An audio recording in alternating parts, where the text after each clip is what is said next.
La pluie fouettait les fenêtres. Le vent hurlait comme une âme en peine, faisant trembler la vieille maison victorienne.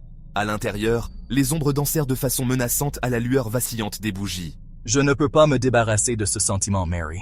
Quelque chose ne va pas. Je sais, John, je le sens aussi. Emily, elle semble si effrayée. Ils ignorèrent qu'une entité malveillante, endormie depuis des siècles, attendait cette nuit, sa patience enfin récompensée. La semaine précédente avait été remplie des joies simples de la vie de famille. C'était l'anniversaire d'Emily, et John lui avait promis un cadeau spécial. Leur recherche les a conduits à une boutique d'antiquités poussiéreuse à la périphérie de la ville. Papa, regarde, par ici. Emily, attirée par une force invisible, s'est retrouvée devant une vitrine. À l'intérieur, nichée sur un velours défraîchi, se trouvait une petite boîte en bois ornée. Soyez prudent avec celle-ci. Il est des choses qu'il vaut mieux ne pas déranger. Les premiers jours se sont écoulés sans incident. La boîte, exposée en évidence sur l'étagère d'Emily, semblait dégager une énergie étrange. John, quelque chose ne va pas. Les lumières vacillent et il fait si froid ici. J'ai l'impression, comme si on nous observait. Mary, tu laisses ton imagination te jouer des tours. Ce n'est qu'une boîte. Mais il ne pouvait nier les changements chez Emily. L'enfant, autrefois brillante et joyeuse, semblait maintenant renfermée, son rire remplacé par un silence déconcertant. Maman, la boîte, elle me parle.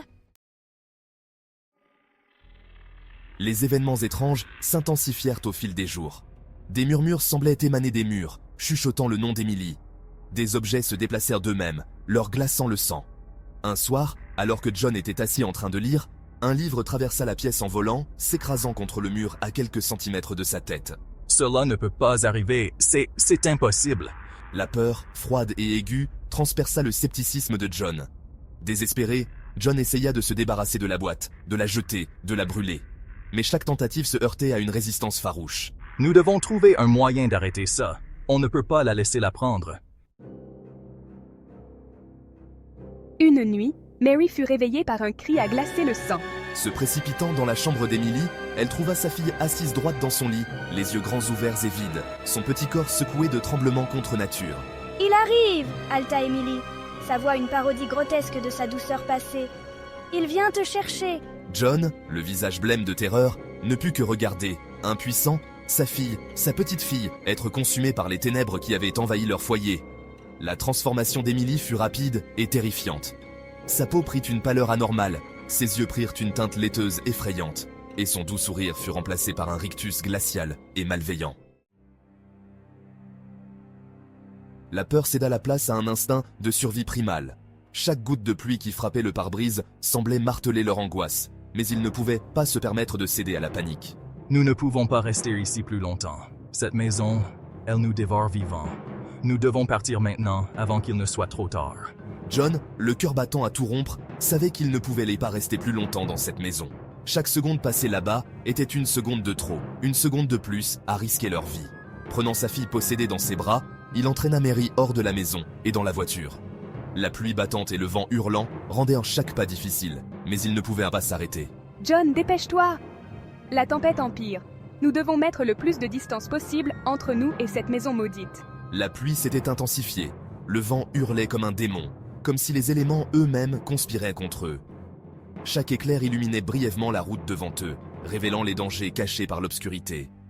Alors que John s'éloignait à toute vitesse, la maison se dressait, imposante, dans le rétroviseur, une silhouette malveillante se découpant sur le ciel déchaîné. Elle semblait les suivre, refusant de les laisser partir.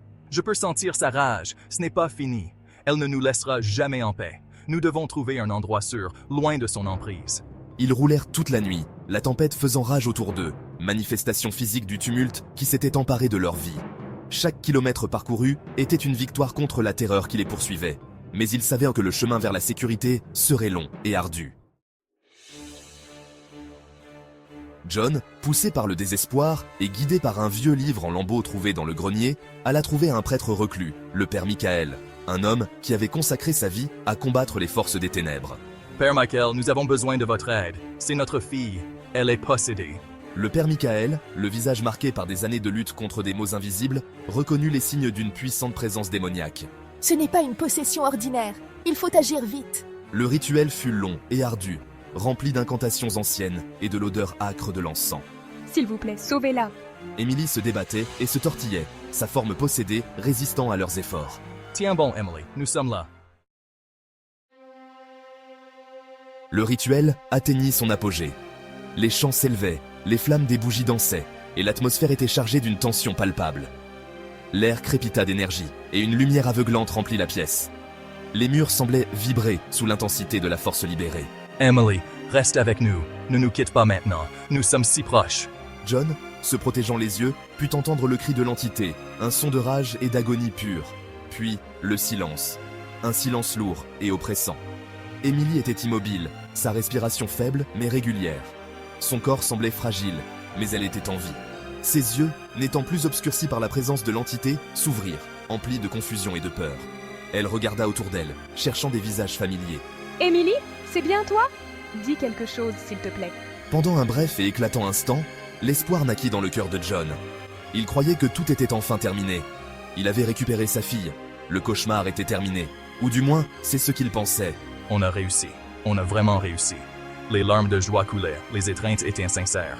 Mais alors que le père Michael tendait la main vers la boîte, dans l'intention d'y enfermer à nouveau l'entité, une main glacée se referma sur son poignet. L'ombre n'avait pas encore dit son dernier mot. L'église, autrefois un sanctuaire, devint le théâtre du chaos et de la terreur. Les flammes léchèrent les murs, transformant les vitraux en éclats de lumière incandescente. Les bancs de bois craquaient et se consumaient, tandis que la fumée épaisse obscurcissait les fresques sacrées. L'entité, désormais déchaînée, se déchaîna avec une fureur terrifiante. Elle traversait les murs comme un spectre, sa présence malveillante imprégnant chaque recoin de l'église. Les chandeliers se balançaient violemment, projetant des ombres dansantes sur les murs en feu. John, il faut sortir d'ici.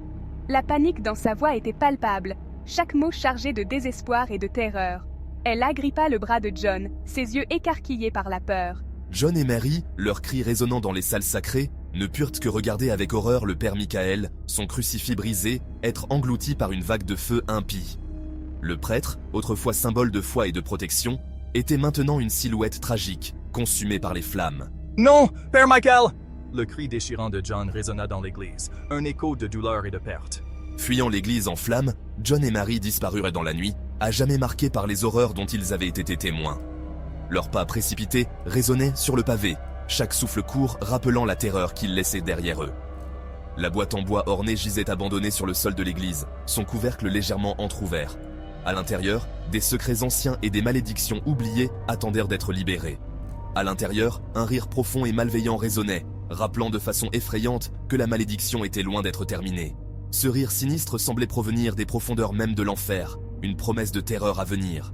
Et quelque part, dans l'ombre, une petite fille aux yeux noirs comme la nuit sourit, car elle n'était plus une prisonnière, mais une reine. Son règne de terreur ne faisait que commencer. Ses yeux brillaient d'une lueur maléfique, et son sourire était une promesse de cauchemar sans fin. Voilà, nous sommes arrivés au terme de notre histoire. J'espère qu'elle vous a plu et qu'elle vous a bien effrayé. Si elle vous a effrayé, laissez un petit j'aime et abonnez-vous. À la prochaine. Prenez soin de vous. Faites attention aux maisons que